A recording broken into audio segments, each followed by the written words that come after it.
Hey everybody, in this video tutorial I'm going to show you how to merge columns in a Google Sheets spreadsheet. So as you can see, we have this project management sheet spreadsheet, and let's say we want to merge columns. So let me show it in an empty spreadsheet.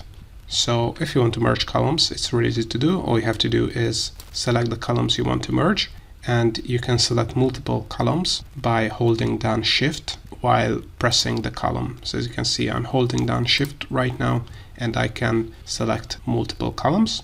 And if you want to merge these columns, all we have to do is click on this merge cells icon here, or if you cannot see this icon here, you can also click on format and select merge cells here. So if we click on the merge icon, as you can see, columns have been merged here. What you have to keep in mind is if there are values on those columns, then it might not allow you to merge those columns. So in this case, we have this project management table, and if I click on the merge cells button, as you can see, there is a problem. You can't merge frozen and non-frozen rows.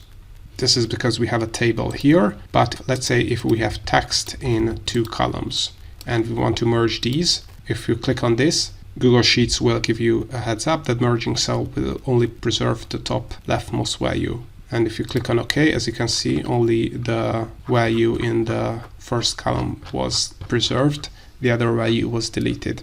In this case, what you can do is concatenate the cells in those columns. I have another tutorial on my YouTube channel that you can check out on how to do that and not lose the value in the merged columns.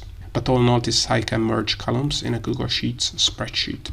I hope you found this tutorial useful. If you want to get access to our complete Google Sheets function database or our Google Sheets Shortcut Keys ebook for free and other Google Sheets resources and Google Sheets templates, then make sure to check the links in the description below. Also, if you want to learn more about how to use Google Sheets, make sure to check out our YouTube channel and playlists, where you have a ton of tutorials, and more Google Sheets tutorials are coming up, so also make sure to subscribe.